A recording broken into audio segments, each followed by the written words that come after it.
Karnataka Republican ಸಂಘಟನೆ ವತಿಯಿಂದ ಈ ಪತ್ರಿಕೆ ಹೇಳಿಕೆಯನ್ನು ನೀಡುವಂಥ ಉದ್ದೇಶ, ಕೋಲಾರ ಜಿಲ್ಲೆಯಲ್ಲಿ 2 ವರ್ಷಗಳಿಂದ ನಾನು ಕೋಲಾರ ಜಿಲ್ಲಾದ್ಯಂತ ಪಶುವೈದ್ಯ ಇಲಾಖೆಗಳಲ್ಲಿ ನಡೆದಂಥ ಬಹುಕೋಟಿ ರೂಪಾಯಿಗಳ ಹಗರಣಗಳ ತನಿಖೆಗಾಗಿ ಆಧರಿಸಿ ನಾನು ನನ್ನ ಹೋರಾಟಗಳನ್ನು ಮಾಡಿ 2004ನೇ ಸಾಲಿನಲ್ಲಿ ಸಹ ನನ್ನ ಹೋರಾಟಗಳನ್ನು ಮಾಡಿದ್ದೇನೆ. ಈ 2004ನೇ ಸಾಲಿನಲ್ಲಿ ಮಾಡಿರ್ತಕ್ಕಂಥ ಕೋಲಾರ ಜಿಲ್ಲೆಯ ಪಶುವೈದ್ಯ ಇಲಾಖೆ ಅಧಿಕಾರಿಗಳ ಅವರ ಚರ ಮತ್ತು ಸ್ಥಿರಾಸ್ತಿಗಳ ತನಿಖೆಗಾಗಿ ನಾನು ಹೋರಾಟ ಮಾಡಿದ್ದೇನೆ. ಅವರು ವಾಸಿಸುವ ಆಹಾಕಾರವಾದ ನಿರ್ಮಾಣ ಮಾಡತಕ್ಕಂಥ ಲಕ್ಷಾಂತರ ರೂಪಾಯಿಗಳ ಮೌಲ್ಯಗಳುಳ್ಳ ಬಂಗಲೆಗಳನ್ನು ನಾನು ಆಧರಿಸಿ ಮತ್ತು ದಾಖಲೆಗಳ ಸಮೇತ ನಾನು ಹೋರಾಟಗಳನ್ನು ಮಾಡಿದ್ದೇನೆ. ಅವರ ಕುಟುಂಬ ಪೋಷಣೆಗೆ ಎಷ್ಟು ಅವಶ್ಯಕತೆ ಇದೆಯೋ ಅದಕ್ಕಿಂತ ಮಿಗಿಲಾಗಿ ಸುಮಾರು 190% ಸರ್ಕಾರದ ಅನುದಾನಗಳನ್ನು ಕಬಳಿಸಿ ಅವರು ಇವತ್ತಿನ ದಿವಸ ಅವರ ಮಕ್ಕಳ ಉನ್ನತ ಮಟ್ಟದ ವಿದ್ಯಾಭ್ಯಾಸಗಳನ್ನು ಮಾಡಿರ್ತಕ್ಕಂಥದ್ದನ್ನು ನಾನು ಬಹಳ ಸವಿಸ್ತಾರವಾಗಿ ನಾನು ಪತ್ರಿಕೆಗಳ ಹೇಳಿಕೆಗಳಲ್ಲಿ ಮತ್ತು ಉನ್ನತ ಮಟ್ಟದ ಅಧಿಕಾರಿಗಳಲ್ಲಿ ನಾನು ಮನವಿಗಳನ್ನು ಮಾಡಿ ಈ ಒಂದು ಸರ್ಕಾರದಿಂದ ಬಂದಿರತಕ್ಕಂಥ ಯೋಜನೆಗಳಲ್ಲಿ ಅಂದರೆ ಪರಿಶಿಷ್ಟ ಪಂಗಡಗಳಿಗೆ ಬಂದಿರತಕ್ಕಂಥ ಅನುದಾನಗಳನ್ನು ಕಬಳಿಸಿರ್ತಕ್ಕಂಥ ಅಧಿಕಾರಿಗಳ ವಿರುದ್ಧ ನಾನು ಈ ರೀತಿಯಾಗಿ ಹೋರಾಟಗಳು ಮಾಡಿದ್ದೇನೆ ಎನ್ನುವಂಥದ್ದನ್ನು ನಾನು ದಾಖಲೆಗಳ ಸಮೇತ ಕೋಲಾರ ಜಿಲ್ಲಾದ್ಯಂತ ಹೋರಾಟಗಳು ಮಾಡಿದ್ದೇನೆ. ಕೋಲಾರ ಜಿಲ್ಲೆಯಲ್ಲಿ ಜಿಲ್ಲಾಧಿಕಾರಿಗಳ ಕಚೇರಿಯ ಮುಂದೆ ಮಾಡಿದ್ದೇನೆ, ಜಿಲ್ಲಾ ಮುಖ್ಯ ಕಾರ್ಯನಿರ್ವಹಣಾಧಿಕಾರಿಗಳ ಕಚೇರಿಯ ಮುಂದೆ ನಾನು ಹೋರಾಟಗಳು ಮಾಡಿದ್ದೇನೆ. ಇದುವರೆಗೂ ಯಾವುದೇ ರೀತಿಯ ಸೂಕ್ತ ಕಾನೂನು ಕ್ರಮ ಕೈಗೊಳ್ಳದ ಕಾರಣದಿಂದಾಗಿ ನಾನು ಬೆಂಗಳೂರು ಕಮಿಷನರ್ ಅಂದರೆ ಆಯುಕ್ತರ ಕಚೇರಿಯ ಮುಂದೆ ಸಹ ಹೋರಾಟ ಮಾಡಿದ್ದೇನೆ. ಅದೂ ಅಲ್ಲದೆ ಸಂಬಂಧಪಟ್ಟಂಥ ಕರ್ನಾಟಕ ರಾಜ್ಯ ಸರ್ಕಾರದ ಕಾರ್ಯದರ್ಶಿಗಳಾದಂತಹ ಸಲ್ಮಾ ಮೇಡಮ್ ಇದ್ದರು, ಅವ್ರಿಗೂ ಸಹ ಅವರ ಒಂದು ಸೇವಾವಧಿಯಲ್ಲಿ ಸಹ ನಾನು ಹೋರಾಟ ಮಾಡಿದ್ದೇನೆ. ಜೊತೆಗೆ CM ಅಂದರೆ ಮುಖ್ಯಮಂತ್ರಿಗಳಿಗೆ ನಾನು ಮನವಿಗಳನ್ನು ಕೊಟ್ಟಿದ್ದೇನೆ, ಉಪಮುಖ್ಯಮಂತ್ರಿಗಳಿಗೆ ನಾನು ಮನವಿಯನ್ನು ಕೊಟ್ಟಿದ್ದೇನೆ, ಪಶು ಸಂಗೋಪನಾ ಸಚಿವರಿಗೆ ಮನವಿಗಳನ್ನು ಕೊಟ್ಟಿದ್ದೇನೆ.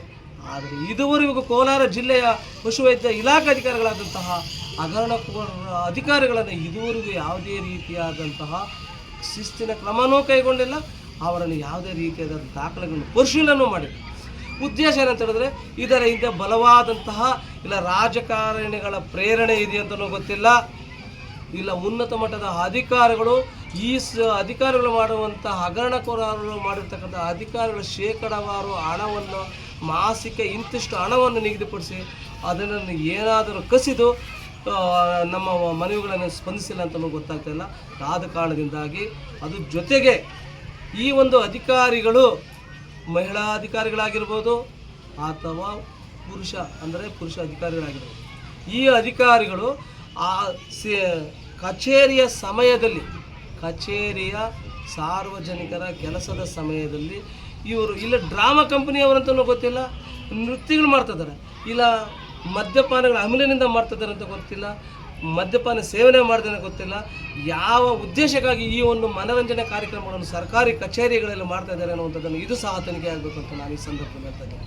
ಪತ್ರಿಕೆಗಳಲ್ಲಿ ಇದು ಮಾಡ್ತಾ ಇದ್ದೀನಿ, ಪ್ರಕಟಣೆ ಮಾಡಲಿಕ್ಕೆ ನಾನು ಪತ್ರಿಕೆ ಹೇಳಿಕೆಗಳನ್ನು ಕೊಡ್ತಾ ಇದ್ದೇನೆ. ಜೊತೆಗೆ ಈ ಒಂದು ಪಶುವೈದ್ಯ ಇಲಾಖಾಧಿಕಾರಿಗಳ ಒಂದು ಚರ ಮತ್ತು ಸ್ಥಿರಾಸ್ತಿಗಳ ತನಿಖೆ ಆಗಬೇಕು. ಕೋಲಾರ ಜಿಲ್ಲೆಯಲ್ಲಿ ಇರ್ತಕ್ಕಂಥ ಮಾಲೂರು, ಮುಳಬಾಗಿಲು, ಶ್ರೀನಿವಾಸಪುರ, ಕೋಲಾರ, KGF ಎಂಬಂಥ ತಾಲೂಕುಗಳಲ್ಲಿ ನಾನು ಈ ಸಂದರ್ಭದಲ್ಲಿ ನಾನು ಪತ್ರಿಕೆ ಹೇಳಿಕೆಗಳಲ್ಲಿ ಮತ್ತು ಅಧಿಕಾರಿಗಳಲ್ಲಿ ನಾನು ಈ ಒಂದು ಭಿನ್ನವಿಸಿಕೊಳ್ತಕ್ಕಂಥದ್ದು ಏನಂದರೆ ಎಲ್ಲ ತನಿಖೆ ಆಗಬೇಕು. ಸರ್ಕಾರದ ಅನುದಾನಗಳು ತನಿಖೆ ಆಗಬೇಕು. ಸರ್ಕಾರದ ಅನುದಾನಗಳು SCP, TSP ಮತ್ತು ಸೆಮೆನ್ಗಳು ಔಷಧಿ ಖರೀದೀಕರಣದಲ್ಲಿ ಅದರಲ್ಲಿ ಏರ್ಪೇರಾಗಿ ಅದರಲ್ಲಿ ಸಹ ನಕಲಿ ಬಿಲ್ಗಳನ್ನು ಸೃಷ್ಟಿ ಮಾಡಿ ಅದನ್ನು ಬೇರೆ ಕಡೆ ಶೇಖರಣೆ ಮಾಡಿ ಖಾಸಗೀಕರಣಕ್ಕೆ ನಾವು ಅದನ್ನು ಮಾರಾಟ ಮಾಡಿರ್ತಕ್ಕಂಥದ್ದನ್ನು ನಾವು ದಾಖಲೆಗಳ ಸಮೇತ ಪ್ರಸ್ತುತಪಡಿಸಿದ್ದೀವಿ ನಾವು ದಾಖಲೆಗಳು ಅಧಿಕಾರಿಗಳು. ಅದು ಸಾಲದಂತೇಳ್ಬಿಟ್ಟು ಕರ್ನಾಟಕ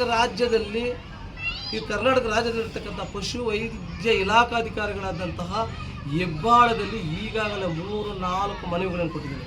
ಆ 3-4 ಮನವಿಗಳಲ್ಲಿ ಕೆಲವು ಅಧಿಕಾರಿಗಳು ನಾನು ವಿಚಾರಣೆ ಮಾಡ್ತೀವಿ ಅಂತ ಹೇಳ್ಬಿಟ್ಟು ನನಗೆ ದಿನಾಂಕವನ್ನು ನಿಗದಿಪಡಿಸಿದ್ದಾರೆ. ಅವ್ರಿಗೆ ನಾನು ಈ ಸಂದರ್ಭದಲ್ಲಿ ಸ್ವಾಗತವನ್ನು ಕೊಡ್ತೀನಿ. ಯಾಕಂತ ಹೇಳಿದ್ರೆ ಆ ಅಧಿಕಾರಿ ಯಾರಂತ ಹೇಳಿದ್ರೆ ಶಿವರುದ್ರಪ್ಪ ಎನ್ನುವಂಥವ್ರು 3ನೇ ತಾರೀಕಿನಂದು ನಾನು ತನಿಖೆ ಮಾಡೇ ಮಾಡ್ತೀನಿ ಅನ್ನುವಂಥ ವಿಚಾರಣೆ ಮಾಡ್ತೀನಿ ಅನ್ನುವಂಥದ್ದನ್ನು ಹೇಳಿದ್ದಾರೆ.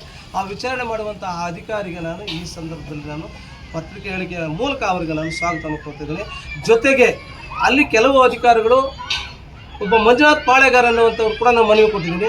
ಆ ಮಂಜುನಾಥ್ ಪಾಳೆಗಾರ್ ಅನ್ನುವಂಥವರು ಈ ಹಗರಣಕೋರರ ಅಧಿಕಾರಿಗಳನ್ನು ಮರೆಮಾಚುವಲ್ಲಿ ಹಗರಣಗಳನ್ನು ಮರೆಮಾಚುವುದರಲ್ಲಿ ಸಫಲತೆಯನ್ನು ಕಂಡಿದ್ದಾರೆ. ವಿಫಲತೆ ಅಲ್ಲ, ಸಫಲತೆ ಕಂಡರು. ಅದ್ರ ಜೊತೆಗೆ ಅಲ್ಲಿಂದ ಹೆಸರುಘಟ್ಟದಲ್ಲಿ ಕಾರ್ಯನಿರ್ವಹಿಸುತ್ತಿರುವಂಥ ಬಾಲಚಂದ್ರ NS ರವರು ಈ ಅಧಿಕಾರಿಗಳು ಕೋಲಾರ ಜಿಲ್ಲೆಯಲ್ಲಿರ್ತಕ್ಕಂಥ ಪಶುವೈದ್ಯ ಇಲಾಖಾ ಅಧಿಕಾರಿಗಳು ಮಾಡಿರ್ತಕ್ಕಂಥ ವಿಚಾರವನ್ನು ಈ ಹಗರಣಗಳನ್ನು ಮತ್ತೊಂದು ಬಾರಿ ವಿಚಾರಣೆಗೆ ಎಂದು ಕರೆದಿರ್ತಕ್ಕಂಥ ಬಾಲಚಂದ್ರ NS ರವರು ಸಹ ನನ್ನನ್ನು ಕೇಳಿದ್ರು, ನೀವೆಲ್ಲರೂ ಅಲ್ಲೇ ಪಶುವೈದ್ಯ ಇಲಾಖಾ ಅಧಿಕಾರಿಗಳನ್ನು ಹೊರಗಡೆ ಕಳಿಸಿ ಚಿಕ್ಕಣ್ಣವರು ಒಬ್ಬರು ಮಾತ್ರ ಇರಲಿ, ನಾನು ಅವರನ್ನು ವಿಚಾರಣೆ ಮಾಡ್ತೀನಿ ಅಂತ ಹೇಳಿದ್ರು. ಅದಕ್ಕೆ ನಾನು ಒಪ್ಪಿ ನಾನು ಸಮಜಾಯಿಸಿ ಉತ್ತರ ಕೊಡಲಿಕ್ಕೆ ತಯಾರಾಗಿದ್ದೆ, ಸಿದ್ಧನಿದ್ದೆ. ಆ ಸಮಯದಲ್ಲಿ ಅವರು ನಾನು ಒಂದು ಪ್ರಶ್ನೆಯನ್ನು ಮಾಡಿದ್ರು, ಚಿಕ್ಕಣ್ಣವರೇ ದಯವಿಟ್ಟು ಕೋಲಾರ ಜಿಲ್ಲೆಯಾದ್ಯಂತ ಆಗಿರ್ತಕ್ಕಂಥ ಪಶುವೈದ್ಯ ಇಲಾಖೆಗಳ ಹಗರಣಗಳನ್ನು ನೀವು ಮರೆಮಾಚಲಿಕ್ಕೆ ಮತ್ತು ಅದನ್ನು ಕೈ ಬಿಡಲಿಕ್ಕೆ ತಲಾ ಒಂದೊಂದು ತಾಲೂಕಿಗೆ ನಿಮಗೆ ಎಷ್ಟು ಹಣ ಕೊಡಬೇಕು. ಇದು real sir, it is not A joke. ನಾನು ಜೋಕ್ ಮಾಡ್ತಾ ಇಲ್ಲ, ಇದು ಫ್ಯಾಕ್ಟ್ಸ್, ರಿಯಲ್ ಫ್ಯಾಕ್ಟ್. ಅಂಥ ಒಂದು ಅಧಿಕಾರಿಯನ್ನು ಇದುವರೆಗೂ ಅವರ ವಿರುದ್ಧವಾಗಿ ಯಾವುದೇ ರೀತಿಯ ಶಿಸ್ತಿನ ಕ್ರಮ ಕೈಗೊಳ್ಳದಂಥ ಸಂದರ್ಭದಲ್ಲಿ ನನ್ನ ಹೋರಾಟಗಳು ಕರ್ನಾಟಕ ದಲಿತ ಸಂಘಟನೆಗಳ ಒಕ್ಕೂಟ ಎಂಬುವಂಥ ದಲಿತ ಸಂಘಟನೆಗಳನ್ನು ಒಕ್ಕೂಟ ಮಾಡಿ ನಾವು ಮುಂದಿನ ದಿನಗಳಲ್ಲಿ ಈ ಒಂದು ಚುನಾವಣೆ ಭಾರತ ದೇಶದ ಲೋಕಸಭಾ ಚುನಾವಣೆಯ ನೀತಿ ಸಂಹಿತೆ ಇರುವ ಕಾರಣದಿಂದಾಗಿ ನಮ್ಮ ಹೋರಾಟವನ್ನು ನಾವು ಈಗಾಗಲೇ ಸ್ವಲ್ಪ ತಡೆ ಹಿಡಿದು ನಾವು ತಟಸ್ಥರಾಗಿ